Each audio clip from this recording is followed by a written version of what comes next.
mixing up the medicine. I'm on the pavement, thinking about the government. The man in the trench coat, badge out, laid off. Says he got a bad cough, I wanna get it paid off. Look out, kid, something you did, God knows when, but you're doing it again. You better duck down the alleyway, looking for a new friend. Man in the coonskin cap and the big pen wants $11 bills, and you only got 10. It's been almost 4 months now that I've been off work. But yeah, thanks for coming out, man. I appreciate it. Thanks for having me. Where are you living these days, actually? I live in South Surrey with my girlfriend. Oh, nice. Yeah. Nice. You still looking fit? Oh, thanks, buddy. See? I put on a few since we worked out. Yeah, but it looks like you put on like proper muscle pounds. I appreciate it. I'd put on a bit of both. Yeah. The fat pounds, bit Just of muscle. pull that mic in there closer to you. Yeah. Not better there? Yeah, that's perfect. I can turn you up from here now. I'm trying to stay fit, though, especially with being in school. Try to keep active. Gym's pretty much the only thing I can do. Yeah. How come? Like you can't run, or is it what you're talking about your knee? I literally cannot run. Like I tried jogging. I used to jog a lot. I don't know if you knew that. Like when we worked out at Laurie's, I jogged 5K every day and lifted weights in the evening. I can maybe run like 6-7 minutes now. My knee's like a grapefruit. So, like really, for cardio now, I walk on the treadmill. It's brutal, man. That must take forever. Like, do you do like at least can you do incline or? Yeah, I do a bit of incline. Like I get a good sweat going actually. I try to get it going as fast as I can until it's pretty much almost a jog. A few more clicks up and it would be a jog, so it's a decent pace. Mm-hmm. I try to go for like 40-45 minutes. Get a good decent little sweat. How long has it been since you like took the pounds off? Because you were like, you were pretty heavy there for what was that 10? Has it been 10 years? Yeah, I was about 18. I was a big boy, so it's probably been about 10 years. Oh, maybe I think I started losing weight actually when I was about 20, 21. Yeah. Because I went to Europe, I was still a little bit heavier. Yeah. I lost a bit of weight before I went to Europe. I was feeling good, thought I was doing good. Yeah. But then I really got into it after I went to Europe. And you got back. And was it just you just got into basically working out, or was there? I don't. Honest to God, it sounds like the stupidest thing ever. When I was in Europe, because I had probably lacking a lot of nutrition, I just started craving healthy foods for the first time in my life. I ate like shit my whole life. Yeah. Sorry for swearing. Yeah. No, you can say whatever the fuck you want, man. Alrighty. Like I ate terribly my whole life, and I don't know. Like I came home, I was just craving salads. The weirdest thing, I craved spinach. I never even had it in my life before. Craved it. Just started eating healthier. It's funny how that works. Like it's when I was the same way. I've had a great metabolism, so I never really had to worry about it. Right? I might put on a pound or two here or there if I really go on a binge. But I mean, now it's a little different. Getting older, it's a little bit different, and I eat pretty healthy now. But I crave good foods too, like you're saying. Like once you start like slowly getting into the vegetables and the healthier foods, that's what you go to eat. Can't stop. Like I couldn't diet any other way. No. I don't even like to say diet. Like they're my favorite foods now. You just eat healthy. Yeah, Do you ever still get cravings for like crap, McDonald's, whatever, or do you still indulge or have cheat days or anything like that? I actually didn't have like a fast food burger or McDonald's burger until this summer, since I was 20 or 21, so like 7 or 8 years. Wow. But I mean, I will have the chicken wraps there once in a while. Yeah. But I don't really have that bad of cravings. I have craving for pizza once in a while. Yeah. I get my pizza on. I got it on a lot up in Alberta. Yeah. I love pizza, but it does not agree with me. Yeah. I cannot eat a lot of pizza without the next day just being confined to the washroom for... I can strap it back pretty good. Holy crap. I don't know what's going on with this thing. Every time levels get low. So how long were you in Alberta for? You went there for school, right? To do your I don't know exactly what an undergrad or. I finished my undergrad here at Kwantlen, and I got into law school in Alberta. I was rejected from UBC. Right.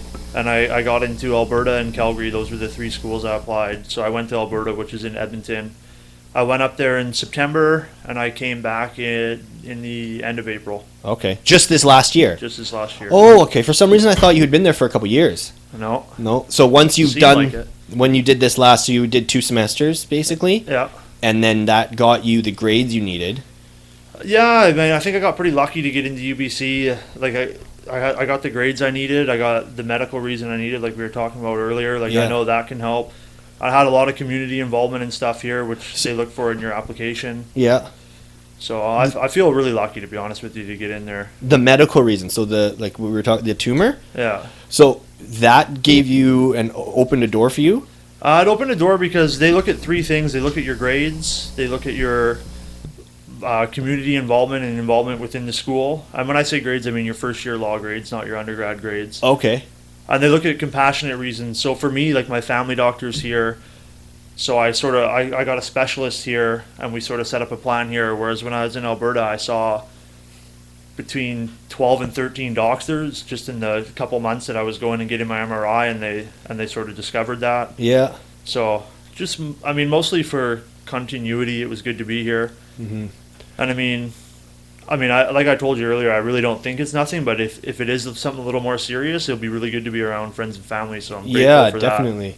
Yeah, as you guys don't. We were talking before we came in here, and he just kind of nonchalantly said, "Oh, well, like this brain tumor that's that I found just last year." And I'd never heard someone say they had a brain tumor that nonchalantly before. But that's just kind of speaks to the positivity that you have. That you know what, it is what it is, and For sure. there's nothing you can do about it, right? Yeah, definitely. I mean, to be honest with you too, I was just too busy the last year up in Edmonton to really pay too much attention to it. Mm-hmm. First year was a whirlwind. It's like they say, it's one hell of a ride. So when you were in Kwantlen then, because, I mean, how long have you wanted to be a lawyer for? Have you been thinking about law school? I thought about law a bit when I was younger, but I mean, to be honest with you, I had no idea what I was really thinking about, right? I'm thinking about what you see on TV. Yeah. What you see in movies and stuff like that. And then when I went to Kwantlen, I didn't go back to be a lawyer. I actually went back to try to get into the RCMP. Okay. But, then I went for a couple of years. I initially went back to just go for 1 year. I did a little better than I anticipated. Like, I failed out when I was 18. I went to Kwantlen. I failed out of business. Yep. So I kind of felt like I couldn't do very well, but I did well, and sort of, I don't know, the ball just started rolling. And I started thinking about other opportunities. Like, I have a bad knee, like we were talking about earlier, too. Yeah. I was pretty sure they would catch that in the physical with the RCMP. Like, I passed the physical. Yeah. I think it's called the MPAD. I don't know. I took Yeah, it when I was like 24. But then they take you for a one-on-one physical with the doctor, and I don't know. A serious knee injury like that, I thought it could have been trouble. And, that's when I started thinking about it, really. So I won't lie and say it's been like a true lifelong dream or anything like that. Yeah. I remember I think we were 16, grade 10, 16. I was doing the like career prep program for law. At that time, just like you were saying, what you see on TV, that's what you're thinking of when you think I'm going to be a lawyer. I'm going to be in a courtroom just arguing and yelling and making a scene and banging hot bitches and driving Ferraris, right? Yeah. That's what you think. And then we did. It was me and Joe. We did this program. And we got placed, one time I think we got placed at the same office, and another time we got split up. But both times, we both came away from them thinking, I don't want to fucking do this. Yeah. Like, the amount you're actually in court, even if you are a litigator, is very small. And for the most part, lawyers don't go to court. You're just doing research and paperwork and paperwork and paperwork. Yeah, it's not a lot of fun. That was a really easy decision to say no. Yeah. So now that you are kind of on that path and you've gotten into UBC, what type of law do you want to practice? I guess I'll say corporate. It's what everyone at school will tell you. Everyone in Alberta said the same thing. Even people who don't go in with the mindset to go corporate sort of fall into the corporate trap because they have a lot of money to do a lot of OCIs, which are on-campus interviews. Mm-hmm. Smaller firms and NGOs, not NGOs, nonprofits, Okay. and stuff like that don't really have the advertising money. So all students really see is these large corporate firms, and they do pay the best. Yeah. So I don't know. I feel like I kind of got caught up in the rat race. I guess I'd like to do that. Yeah. Get into the corporate side, work for the man. Dream job would be a sports agent, but Yeah. you probably got to know people. Yeah, but I think you get to know people, right? Yeah, for sure. Yeah, I mean, I would assume it'd be easier if you were, Steven Strasmore of Ballers, and you can just come out of the league, and all of a sudden you have all these people that you can draw from, right? But For sure. yeah, I'd be curious to know how many agents actually just start from nothing. Just Yeah, I got no idea. I think I'd need to take more schooling, like to be a certified agent. I mean, I don't think you have to be a lawyer. I know No? most of them are lawyers. they just have a background in law Yeah. because it works best with what. Because I mean, you're dealing with contracts and a lot of legal situations, right? Yeah. So that would make sense. I mean, you're doing a lot of corporate stuff too. Like, I wouldn't mind getting involved on the the corporate side of sports. I'd love to work for a sports franchise, anything like that. Like, because I do love sports, and although that would be the corporate side, it would still allow you to stay connected with sports. Like, another dream job would be to work with the Vancouver Canucks, something like that. Yeah. Toronto Blue Jays, some sort of major Have you league sports. researched like positions that you could with your degree and once you finish school, like where you could possibly fit into a sports franchise? Well, for entrance positions, I'm not too sure, but like I know, like Brian Burke, for example, he's a lawyer. I mean, so the positions are virtually like endless if Yeah. you know your stuff, and I guess you make the right connections and you know the right people. You know the game, and right? You can get right up there. But as far as getting your foot in the door, I'm not really sure what you do. I mean, I guess it would just be that stuff you're talking about, pushing papers, doing research, Yeah. Just meeting copyright. people, right? Just making contacts. Yeah. Start hanging out at Joe Forte's or wherever, right? The Yeah. Roxy after games. Get to know everybody. For sure. That's why another reason I'm really glad to be back in Vancouver, because I mean, I want to live here, right? Yeah. And a huge thing with law is you should go to school where you want to practice, because you do so many networking events and stuff during the school year, and you establish like some serious roots. Like, even my 1 year in Edmonton, it was hard for me to leave. Like, my girlfriend really wanted to come back, and I did want to come back too, and I'm glad we got back. But I would have been happy to stay too, and Yeah. I met some awesome people up there, and And you would have just continued at the U of A? I would have continued at the U of A, and I would have worked. I wouldn't want to work in Edmonton. It's a bit of a dump. Like, Yeah. no offense to Edmontonians, but Yeah. I definitely would have It's worked not in a Calgary. nice looking town. No. Anybody who thinks that, they need to see an eye doctor, right? Yeah. Like, it's not. It's no good. But Calgary's beautiful. Yeah, I've heard that. They pay And a lot fun. of money. Yeah. They have a lot of jobs. I mean, I'm pretty sure they're the second biggest legal center in Canada behind Toronto. But Toronto's way more convoluted, right? There's a lot more jobs in Calgary. Yeah. I mean, it's a bit more dependent on oil. Even over obviously. Vancouver, hey, with the business center that they have downtown, I'm surprised. But I mean, I don't know enough about Calgary though, to be honest. Well, they have all the major corporations. I mean, I'm sure you know. Before the most recent election, Alberta was conservative, right? Yeah. Conservatives best for big business tax breaks. So Yeah. even a lot of BC corporations Yeah. have packed up and gone to Alberta, and shit sort of hit the fan over there now with the NDP. Yeah. I mean, I never. How long have they been in for now? They got in about 2 or 3 weeks after I came back. Okay. So a couple just of months. recently, they just had an election. Yeah. I mean, I can't believe it. The Conservatives were in power there for something like 80 years, I believe. I mean, So what? They just finally had enough. Like, what? Do you know what events kind of transpired that forced this vote to go the other way? Well, it's kind of funny. Like, when I was up there, before I went up there, everyone was telling me you're gonna love it up there. They're like the Texas of Canada. They're conservative. They got all this money. I go up there. For the first time ever, the province went into deficit because the price of oil Yeah, crashed, and yeah. I think that sort of led people to panicking. Yeah. I don't know if they had the right systems in place or plans in place, the government that was in power, because a lot of people lost jobs. I mean, it was the first time they'd really seen anything like that up there, and shit sort of hit the fan. And it's still low. It's down still to low. like $42 a barrel. Yeah, and it's yet brutal. we're paying $1.17 still. Yeah. Fuck, man. And I think the students are the other big thing. When I was up there, they implemented market modifier to a lot of the post-secondary education programs. Like, for law, the price went up to $16,000 from $10,000, Okay. and it's kind of like year a or kick in per the ass, right? semester, or? Per year. Per year. Which, I mean, I try to work to pay for my school, and I only work in the summers because Yeah. I'm going to school all year. I mean, that's a 55% increase in tuition, right? It's a bit of a kick in the ass. Wow. I know students weren't happy about that, and they did that to a lot of programs all over Alberta and in multiple universities there. So I think they, for one of the first times I'd imagine, is they got a lot of students actually that went out That and actually voted. got out and voted. And students, they fucking love the NDP. I hate the NDP, but Yeah. Well, short-sighted, right? Yeah, they're for sure. looking at their own specific need right now. exactly. Yeah. That's one of the things that bothers me, though. It's like you're here, you've come this far, and like you just said, it's short-sighted. You're thinking about saving a bit of money on tuition for a couple years. Some of these people are only there for another year. Yeah. And then you're going to go into these positions. I mean, a lot of the people I know, especially in Alberta, because, man, they have a lot of legal jobs there. Like, a lot of my close buddies were working in the largest firms in Canada as first-year summer students. Like And I mean, internships or like... it's just called summer student positions, and it sort of gets your foot in the door. I'm not sure if you know, like, for students in Canada, you have to article after your 3 years of school. I know, I've heard the term article. I'm not sure exactly what it means. It's basically just like a year of practice Working under for a free, principal. or? No, you get paid pretty well. Like the large corporations pay, I believe, like 67,000 a year in Calgary. Wow. So I mean, it's not too bad. That's like base salary for an electrician nowadays. Like Yeah. just under. It's pretty good. I mean, those guys, they make about $97,000 after they article first year plus bonus. Yeah.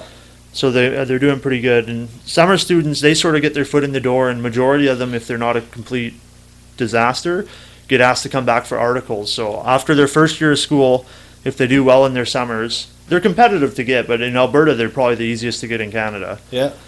If they get back for their articles, they're coasting from there, right? Because the further you get along and you don't have articles, everyone's getting more and more competitive. Yeah. So they're set up. But yeah, so sorry, I sort of went on a tangent there. Yeah, that's what we do. Those guys, I know my buddies who have those jobs, they hate the NDP because they're sort of looking in the future. They're going to be making pretty good money.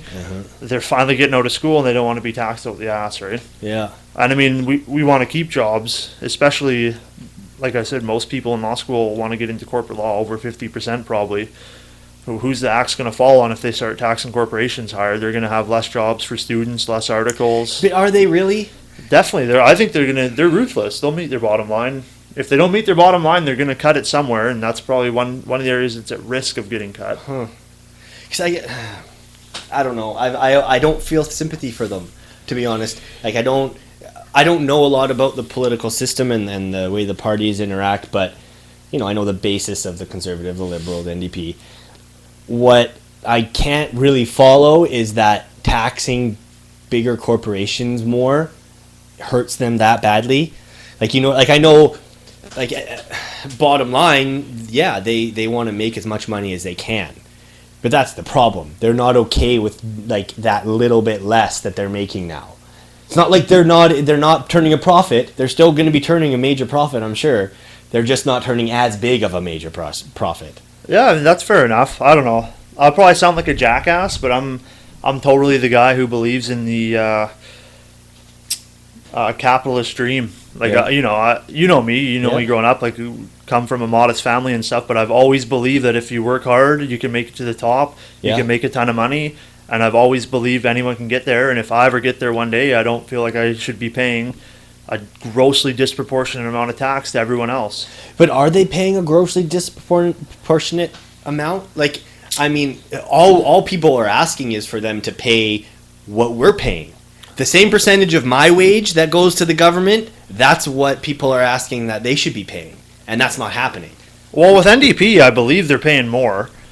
And even with the Conservative government, I mean, you have a corporation that, say they gross $10 billion a year, which a lot of these corporations do, and you're paying 2% tax on that. I sort of feel like you pay your share with 2%, because 2% of $10 billion is a hell of a lot of money. Well, I guess the problem falls there where it's no longer an individual paying, it's a corporation paying. And that's another whole issue where you look at a corporation as an entity itself, right?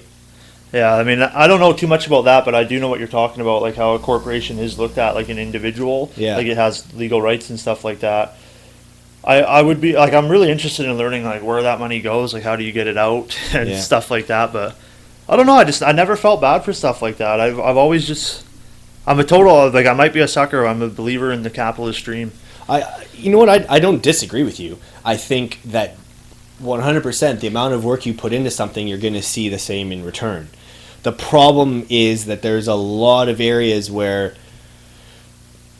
and people that we really can't even understand. Like you say, you came from a modest family. There's people who come from nothing, and when you come from nothing, I don't, but I would assume it makes it a hell of a lot harder to make it than it does for someone who comes from a position where they're able to find work easier, to start that, to get that ball rolling, right?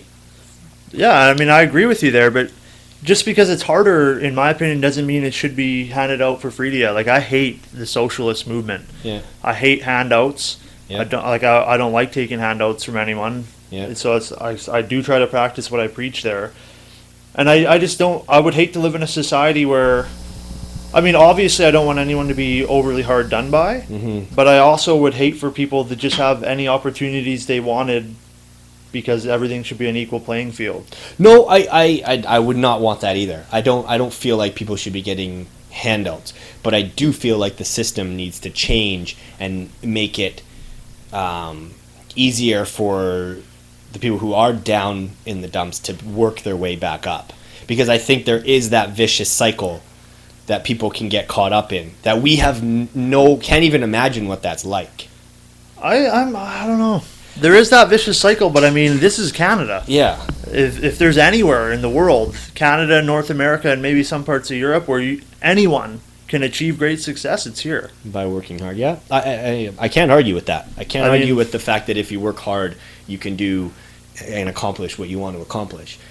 But at the same time, I do have to agree with you. I mean, it does, the vicious cycle is obvious. But do you not, okay, now, it kind of changed tones, but we talked about schooling a bit there and your tuition. Do you not agree that, is it not something that you would like to see where tuition there should not be tuition? No, I think you should have to pay. I think I feel absolutely privileged to be able to go not only for a post-secondary education in the first place when I got my bachelor's degree, but to go on to get a Juris Doctorate. I feel privileged. I think it's a privilege, not an entitlement. I see. I gotta disagree completely there. I think an education is an entitlement. I think an education is something that, as a country as a whole, if you want to grow and you want your country to be the best that it can be, and even there, I hate saying that, because I think this mentality of our country and your country, and I think it's, for sure, I think it's ridiculous. It's one fucking world. But that's a whole nother topic. I think if you want your people to succeed and work for you, and work for each other, really, is what we're doing. I think education is your stepping stone, and if you're not putting money towards that for your people, well, they are putting money towards it, though. But I mean, I agree with you to a certain level that a basic or a primary level of education should be free, and it is free. We have one of the best education systems, I would have to imagine, in the world. It is one of the K top, through yes. 12. Yep. And at that point, I mean, once you're done high school, first of all, for the students that worked really hard, I sure wish I worked harder in high school. I was a total jackass. There's an absolute fortune available in scholarships and bursaries.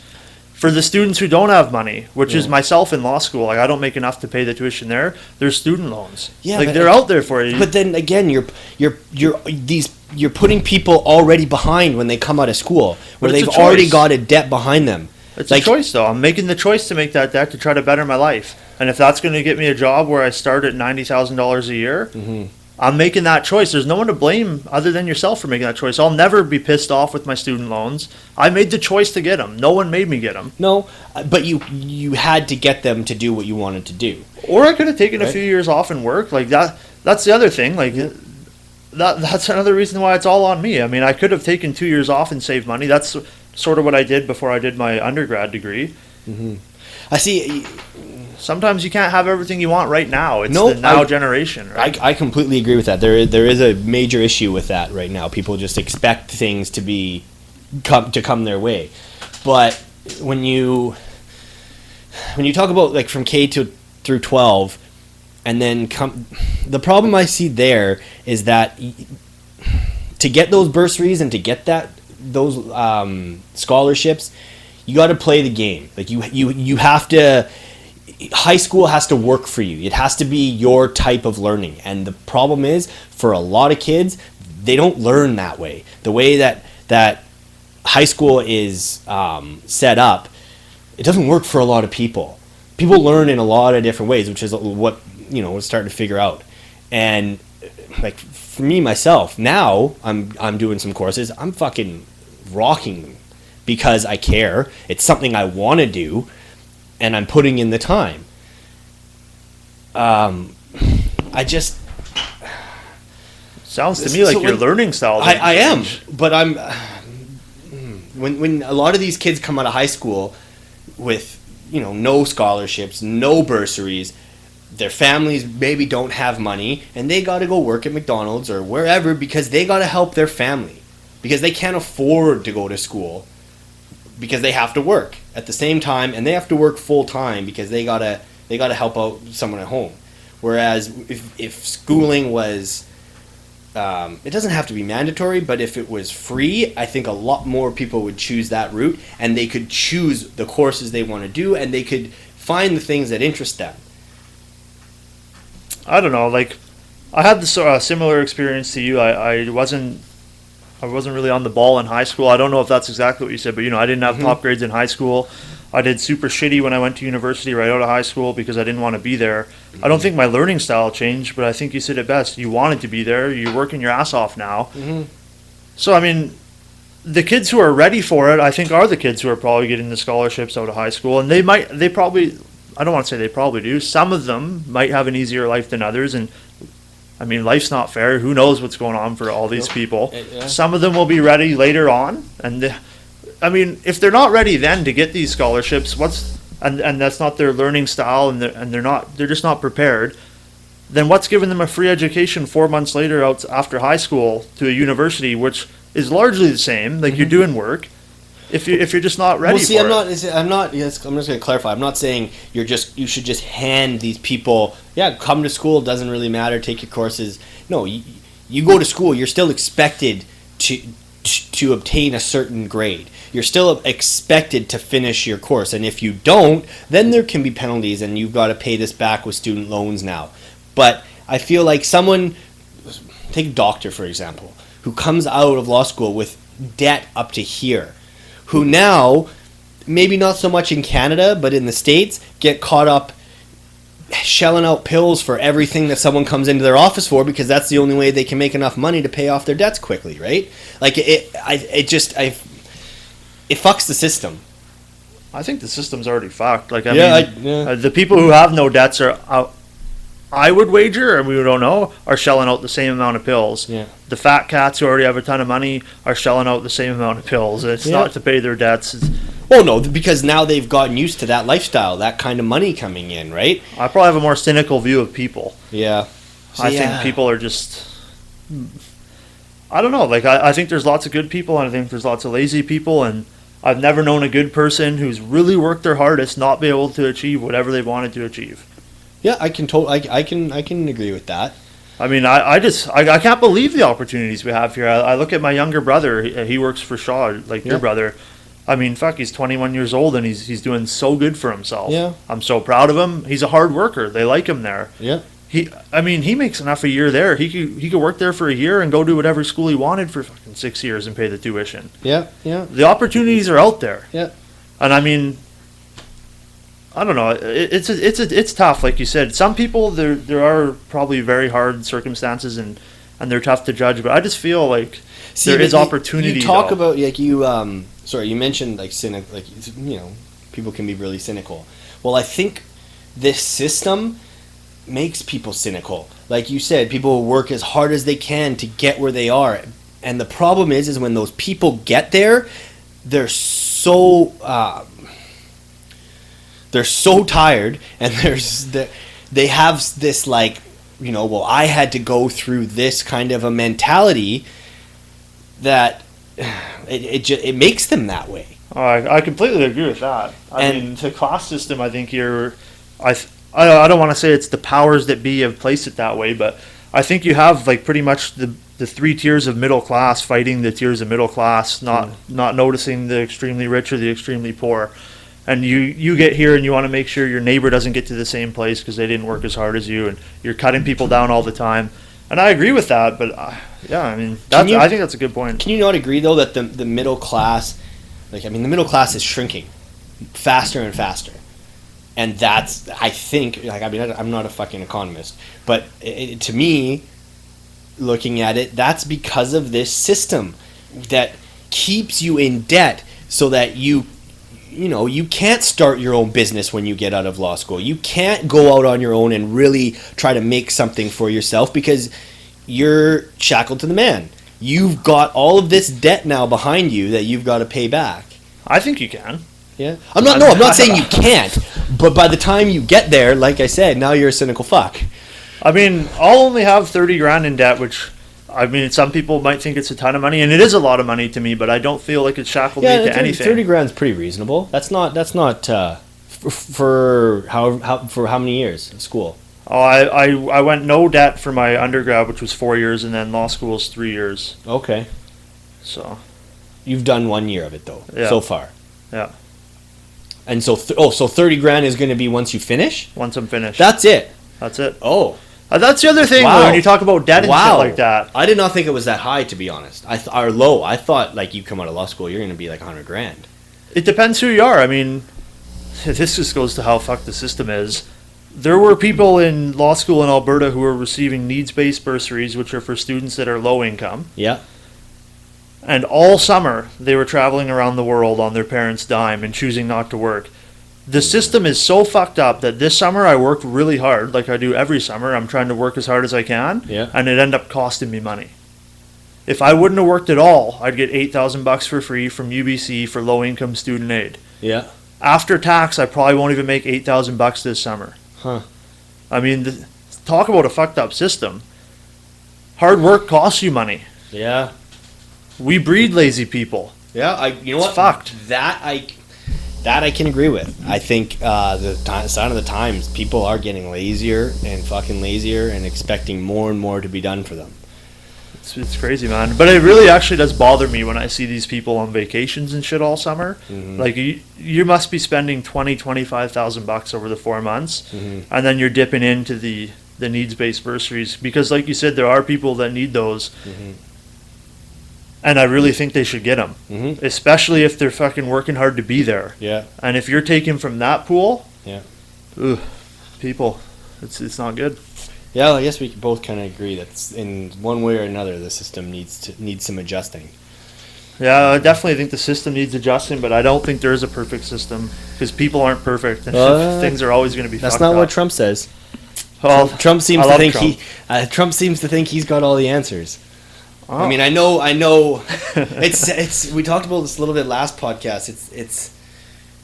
It's sad in a way, and yet it's we need to in a way focus so much on the American politics. And people are more interested in them than they are in our own politics. Oh. I know more about what's going on down there than I do here. Really. They're great though. They're entertaining. That's the thing. But yet at the same time, it's such a show, and that's the part of it that I think needs to change. Like we're looking for that wow moment, right? And that's why Trump's leading in the polls apparently, according to him, is because of his wow factor. I think he's the most honest guy too. Like, he says shit.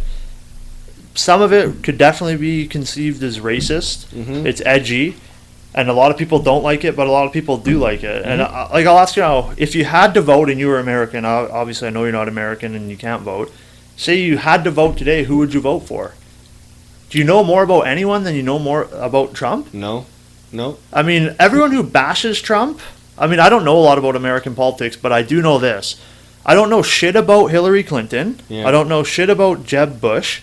All I know is they're a hierarchical monarchy. Yeah. Those fucking names have been in power for pretty much the last 30 years. Yeah. I have no idea what their plan is or why everyone... Well, not everyone. Trump's pretty popular, like you just said, but a lot of people will laugh at Trump like it's a joke and know nothing about these people. Honestly, I would imagine they're pretty much the same type of people as Trump. Because people don't want to know the truth. That's the thing. There's a lot of people who deep down don't want to know the truth. Don't want to hear about the actual problems that their country is facing. For sure. And Trump is speaking to them. I agree. I don't like some of the ways he talks when it comes to race, but I listened to today because I knew you were a fan, so I had to do a little bit of research. And I was listening to one of his speeches he did back in July Freedom Fest or something like that. And I can totally agree with you. He's candid. He's very intelligent. He's honest. You can tell by the way he's speaking and his tone that he's talking to you like a human being. The problem that, like you mentioned, a hierarchy or monocle or whatever you want to call these names, these family names in the States that have been in power for the last 20 years that just keep fucking circling back and forth. Trump is still one of those people. He's still in that same class. So as much as he's honest and candid, that does not mean when he gets in power anything's going to change. I totally agree. All those people are in the same class. Obama's in the same class as those people. I mean, I hate the saying the 1% and the 99, but if there ever were a 1%, it's always the people running for president. Mm-hmm. I mean, I don't think they relate with people. Going back to what you said a minute ago about not believing in borders and shit. Yeah. If you want a better world, which I would love, even though I'm a cynical fuck, I'll admit it, I don't think Trump's your man. I don't think any of those people are your man. Yeah. But if you want a world that's going to pretty much, I think, correct what we have now, but breed that same level of competition and hate, Trump's your man. I think he'll be good for jobs. Yeah. That's the one thing I do like about Trump. Like, he's a proven businessman. He is. And jobs are a huge part of it. Yeah. And I do think part of running a country should be running it like a business. Yeah. It's about making money, or not making money, but making jobs so people can make money so the economy can flourish. But at the same time, I think if any of those guys, especially Trump, who wants to build the wall to keep Mexicans out, it's going to push us further in that direction of having a world without borders and actually being understanding people and stuff like that. You know what? And I think he was misunderstood quite a bit with that. It's not that he doesn't want Mexicans in their country. He wants them there legally. But I mean, world without borders, if there's no borders... I completely agree. It's a tough subject. The thing that bugs me about his comments, though, is that you're talking about a man who I guarantee you 100% has had thousands of illegal immigrants working for him. Most likely. Right? And he's still using the same tactics that everybody else uses. Like, in that clip, he brought up this man whose son had been shot by an illegal immigrant. And it's like, okay, I get it, but not every fucking illegal immigrant is shooting people. There's plenty of U.S.-born citizens who are shooting people. Do you think we should let everyone in who wants in? No. Because I go back to my question for you, and you said you don't believe in borders and stuff like that. Well, here you want to give people free education, but you want to keep these people who are just separated by what you call invisible borders, who have way worse lives in the worst case than most people have here, and say, stay the fuck out. Okay, this is coming from an idiot, right? I'm 100% not the man to change the system. I'm just someone who can look at it objectively and say something like it needs to change. And I'm not the only one. Everyone can look at the system and say something is wrong here and it needs to be fixed. The problem is it's so wrong. Fixing it, I mean, I really don't even know where you would start. Like you said, you knock down borders and then you want to give free education. Well, now everyone's just going to come into your country. Where's the money? And take your education, right? And then go back to their own country. Like, hold on. If without borders, it's not your education. No. It's just we all should have an education. But then in that case, it would need to be more a globalization. You wouldn't be able to do it where just one or two countries got rid of their borders. It would have to be worldwide, and worldwide you would have to have like a UN type situation where, that's where laws and everything would come from. Yeah, I agree with you, but could it even ever be done? The problem is just too much. It's too much of that country pride that's preached, right? Honest to God. And even Trump, right? We're American. We need to get back to being American. Need to get back to being great. And it's like, no, you're fucking human beings. Why don't all human beings just try to be great? I think even outside of North America and Europe, though, I mean, honest to God, as bad as Trump is, and as bad as America is, and as bad as Canada is, and people are extremely racist, I think North America and Europe would be the closest places in the world to removing those borders. Yeah. I mean, if you're a female right now and you're in Korea, they won't even still serve you at a restaurant. Really? South Korea? I'm not sure which part of Korea. I know a girl who was just in Korea teaching abroad. Yeah. They don't serve black people. Wow. They won't serve women, period, in some places. I mean, we have it pretty damn good over here, as bad as it is. But at the same time, I do hate the saying just because it is... I don't like to think in the way that just because it is good, it couldn't be better. Yeah. And I do think we have it pretty much the best over here. Mm-hmm. And in Europe and in North America. Mm-hmm. But that doesn't mean it couldn't be better, but I'm not the man to really say how it should be made better either. It's I don't think complex. you're ever going to see a world without borders. I just don't think it's I don't think it's possible. It's too big. Like it's too much for one entity to manage, right? It needs to be split up. But what we can try to do is change that mentality of one being better than the other. For sure. And that's why I mean there's a lot of reasons you have wars, but that's one of the main ones is that mentality of like we're right, they're wrong. We're better, they're worse. Yeah. Right? It's all over the world though. I mean, I wouldn't even know how to go about beginning to change that. I think people are, this is probably a cynical way to think, but I think most people are like that. I don't know. I have to disagree. I really, truly, at my core, believe that deep down, people start out as good, decent people, and it's through life and getting constantly batted each way, left and right, is what makes people like that. Then I wonder though, like, because here we are in life, if we're ever going to implement that, at this point in life, we're all people who have been batted left and right. Mm-hmm.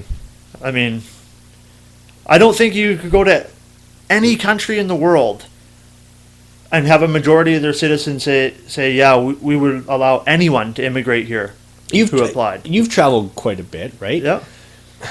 I mean, I've been to some privileged places, though. I've been pretty lucky where I've traveled. I mean, I wouldn't say, I haven't done much like where I'm backpacking in the middles, in rural areas in Mexico or anything like that. But anytime I have been, the people are so goddamn nice. Well, that's true. Everyone I meet is nice. And it doesn't. And these are third world countries, and you hear this from everybody who goes to these places, at how nice and generous and kind these people are, who have nothing.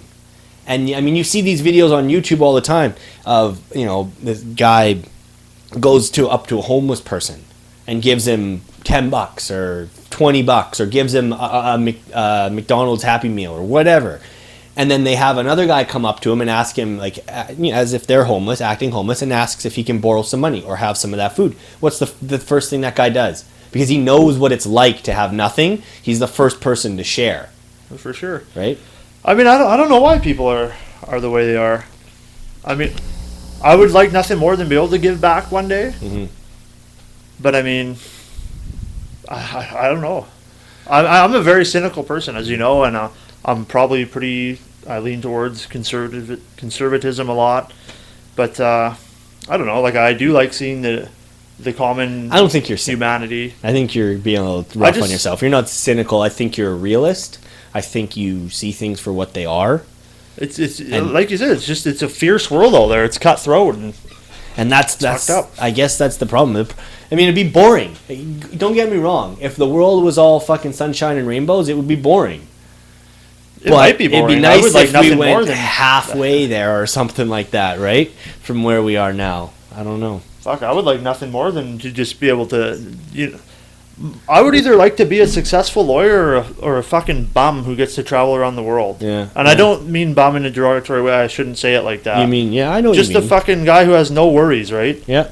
A couple bucks, you scrounge up your meals, but imagine seeing the world. Yeah. Be pretty intense. I think that'd be There's awesome. There's a lot of people that do that. The only issue is you got to be okay with when you get into those older years, you're on your own. You don't have a pension. You don't have anything, right? And that's where now it's in civilization where, back when it was hunter-gatherers, there wasn't shit people worried about. You had the community around you. Everyone just took care of each other. And nowadays, we're getting more and more secluded, right? Yeah. I remember 10 years ago when we lived in Chilliwack, or 10 years ago, fuck, I'm way older than that. 20 years ago, 25 years ago, whatever it was when we lived in Chilliwack, block parties, and every neighbor knew each other. And man, I know the guy who lives across from me, and I've interacted with a couple other people in this building. Other than that, I don't know anything about the people that live here. Yeah, for you know, sure. we're getting more and more secluded, and yet we're getting more and more connected. I feel like you're damned if you do, damned if you don't. Yeah. You ask all those people with a pension if they'd go back and change anything, Yeah. they'd say I probably wouldn't spend the fucking 65 healthiest years of my life working for the man. Yeah. I wouldn't give the best years of my life working for the man so I can sit here, watch TV with my pension. But you see, that's where I disagree, because you talk to that generation. I've had conversations with my dad about I'd rather go travel and do this and do all these things, and they don't get it. They don't understand that mentality.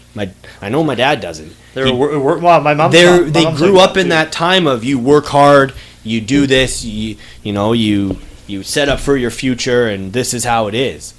Why? Why is that how it's got to be? Well, that's what I'm saying.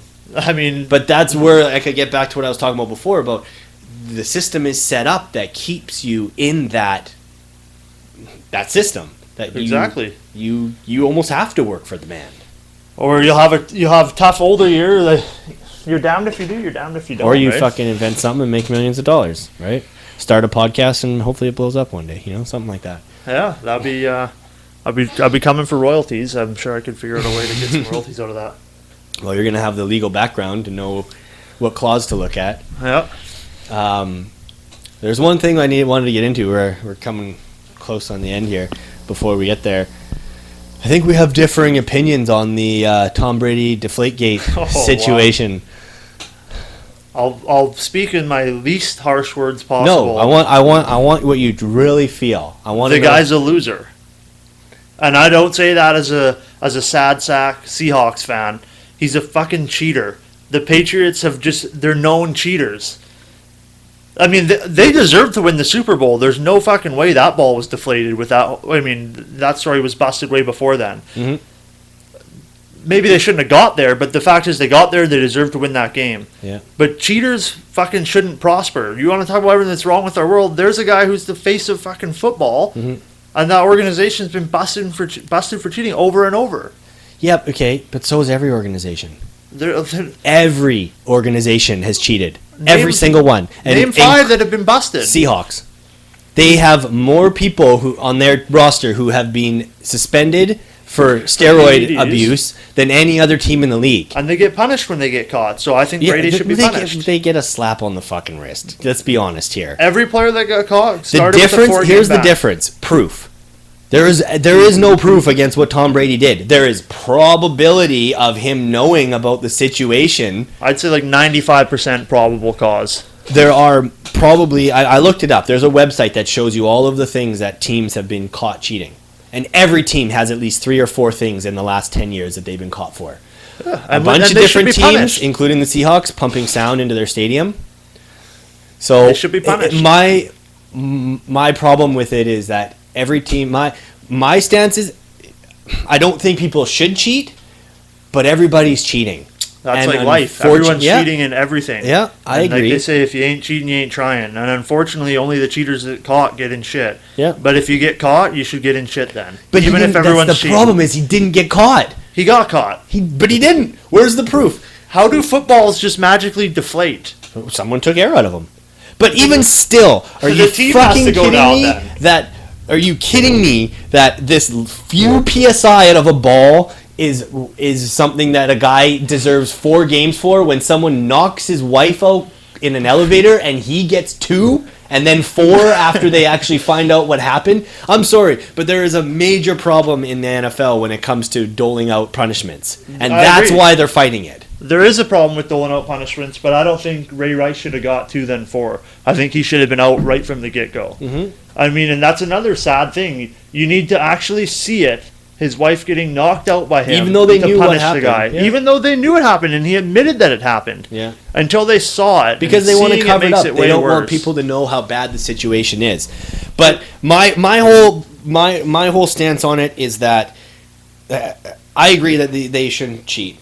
But to me, a few PSI out of a ball isn't fucking cheating. And to me, when you look at everything that goes on in the NFL and in any professional sport when it comes to people trying to get an upper hand, that is way the fuck down here on the grand scale of things. I agree. In my opinion. It's down there. Now, don't get the other thing. I think he's making himself look worse by fighting it. I think he should have taken the punishment. I think they should have shut the fuck up and left it.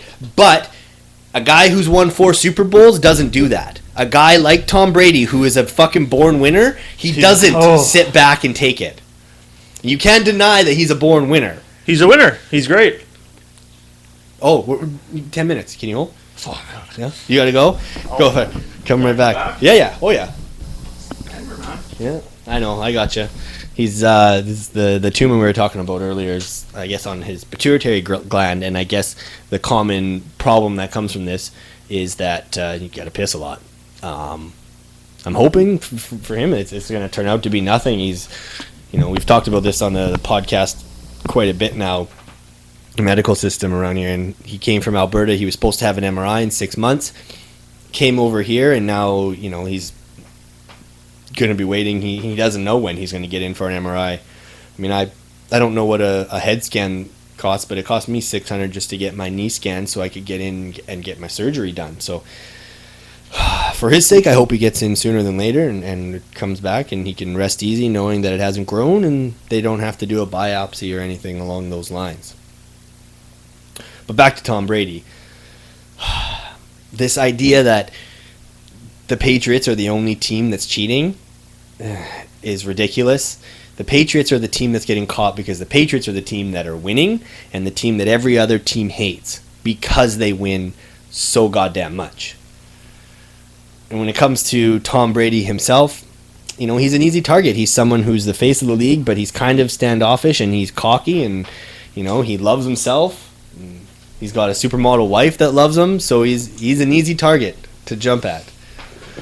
Should be punished. You know what? I'm not going to disagree with you that if there was proof that he deflated these balls, he deserves to be punished. Unfortunately, the Wells report from the beginning was fucked. They never actually had proof, and like everything else the NFL tries to do when they dole out punishment, they screwed the pooch. They do, and that's why that's why the Patriots are fighting it. If it had been a signed, sealed, and delivered report that said, "Yep, we know he cheated. We have this evidence," they wouldn't be fighting it. I guarantee they wouldn't be fighting it. The thing is though, like this isn't a criminal case. Yeah. You don't need 100% proof. Mm-hmm. You just need the balance of probabilities. So I think if they have that, they should be good. I mean, the only time you need the absolute proof is in a criminal case. True, but you're making yourself look bad. Like I think the league's making themselves look bad, and I think right now, like I said, part of me wishes Tom Brady would just take the 4 games, come back. They're still going to win the Super Bowl again. Oh, wow. And I'll put some money on that one. No one thought they were going to do anything last year either. They're born winners, man. I'll never take anything away from them. They've won 4, and once you win, you win. They're the greatest team of my lifetime, for sure, or at least from my teen years on. Yeah. I mean, I didn't get into football till I was about 16. Yeah. And I will not take that away from them. You're 100% right there. They're the best team. They're 4-time champions. I just think the guy should be punished for cheating. And I think everyone should be punished when they're caught cheating. Yeah. When the Seahawks players do PEDs, if they get caught, and I hope they do get caught, I hope they get suspended. Mm-hmm. Mm. And we should have run the ball. So, do you watch the league? No, I have no cable. Do you know the show though? The league? I've seen episodes. Great well, show. I seen a clip. It's from the opening episode of next year, and it's Taco and Marshawn Lynch sitting on the beach, and what's the one dude's name? Brian? No. Fuck, I can't remember. Anyway, one of the other guys is sitting over 20 feet away, and he's like, "Hey, Taco, pass me a ball," and he's like, "Okay, yeah, no problem." Opens the cooler, grabs a beer, and Marshawn says, "Just give it to me. I'll run it over to him." And Taco's like, "No, he's right there. I'll just throw it to him. It's not a big deal. He's right there. No, why don't you just hand me the ball? He's right there, 3 steps, no problem." And then he throws it, and the guy falls, trips, hits a barbecue. Everything goes wrong.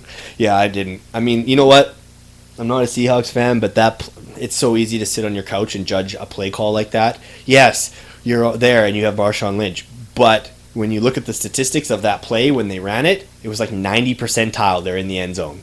So, like I said, I'll never take anything away from the champs. The game is over. Yeah. I think we would have won the game. We didn't, so I'm not. yeah. All You think you would have won if they would have ran if the they ball? would have ran the ball. Yeah. But I don't again, know. like, what is it with the fucking Patriots and these circus catches that end up almost losing them or losing them the game? That That's was 3 insane. Super Bowls in a row that they've been to. That was insane. I can't. Fuck, man, my heart dropped watching that game. I was like, oh, it's over.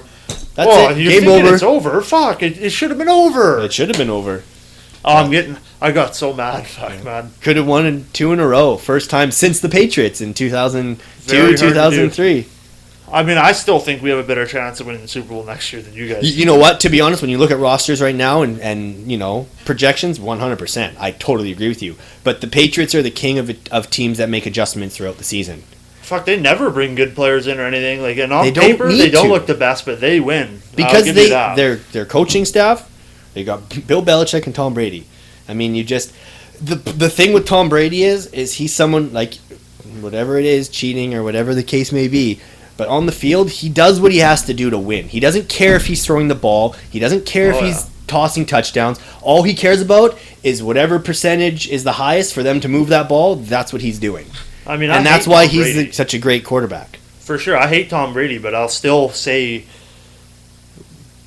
reluctantly and with dismay that he's the best quarterback ever. Yeah. And I hate him, and it's hard for me to say, but you got to be real. Fuck, Yeah. the guy's won 4 Super Bowls, and he Been to is the 6 best. and, well, I mean, league MVPs. But that's what I mean is that Fuck they're the a team that MVPs. works their shit out in the season. They get to the playoffs. That's all they care about is getting to the playoffs. I don't know. Because when it comes to game planning, no one does it better than Bill Belichick and Tom Brady. Yeah, I'll hand it Realistically. to him. But, yeah. Fuck the MVPs. I don't care if Brady won none. He's still the greatest ever. The game's to win the fucking Super Bowl. Yeah. I Yeah. mean, Peyton Manning. I love Peyton Manning, and I hate Tom Brady. Statistically in the league, one of the Fuck greatest ever. stats but, though. Like, yeah. I want the Super Bowls. Russell Wilson could continue to be a game manager and a great rusher. If we win Super Bowls, I don't give a fuck. Yeah, yeah. And I totally like that team atmosphere. I hate Brady, but I respect Brady. I agree 100% with what you said. That he's I the respect ultimate that team player. attitude that you have. I hate people who just hate someone just because they. There's lots of players I don't like, but I can still. It's just like music when it comes to music. There's lots of bands or artists or people who think they're artists, pop singers that I don't like. But if you have talent, I can respect the talent that you have. For sure. Right? I mean, fuck. Who am I to say anything bad about Tom Brady? If I'm going to be real, he's Yeah. won 4 fucking Super Bowls, and other than that, no one gives a shit about my opinion. Yeah. So, I mean, the facts are the facts. People who want to hate on Tom Brady can hate on him all they want, but fuck. He doesn't. 4 He doesn't Super give a Bowls. shit. Yeah. He's got 4 rings weighing down his hand, and he goes home to Giselle Bundchen. I don't think he gives a fuck. I mean, I don't really care for Giselle Bundchen, but the rings are pretty cool. I think she's. I mean, she's getting older, but I mean, she was beautiful, man. In my opinion, Not my cup of tea. not at all. Not at all. What's your cup of tea right now? Who's your celebrity crush at this point in time? Celebrity crush? Probably Keira Knightley. Always has been. Oh, really? Always. I'm a big fan of Keira Knightley too. Ever since whatever you want to call it, Pirates of the Caribbean, and then and she's not. She doesn't have a big ass. She doesn't have big tits. She's just like. As you get older, you start to look a lot more at personality and their attitude than just like straight up looks, right? sure. And that's why even when you look at a lot of like Victoria's Secret models, swimsuit models, like the ones you see on the runway when they do their shows, there's a lot of women that straight up are as beautiful as them, but they have like that energy that about them that makes them that next level, right? I never seen one, but Really? No, I've never seen a Victoria's supermodel show. Oh, like the Christmas shows you never watch. Never watched one, man. All right, fair enough. I mean, there's nothing special about them. You're just watching. Usually, got some good performances and stuff like that, but you know, it's not. I mean, I set my PVR to it every year, but it's not something I religiously watch or anything like that. I just, you know, stay up to as late as I have to watch it. But well, we're out of time, man. That's it. That was awesome, man. That was a wicked conversation. We're gonna have to do this again. I feel like we could. I'd love to come back. Thanks a lot for having me. I appreciate it. Awesome, and I hope everything works out with. Do you know when you're going to be getting in for an MRI at all, or do you have an idea? Like October 2017. Wow. So that's your hope. You never know. Do you have like a requisition in or anything? Yeah, for October. I don't remember the exact date in October, but October 2017. But I'm actually going to look into what you said. Paying for it? Look into how much it is. I mean, man, $600 in the grand scheme of things isn't a lot of money. Yeah, for sure. All right, thanks for tuning in, everybody, and we'll talk to you next week. Don't follow leaders, watch your pocket meters.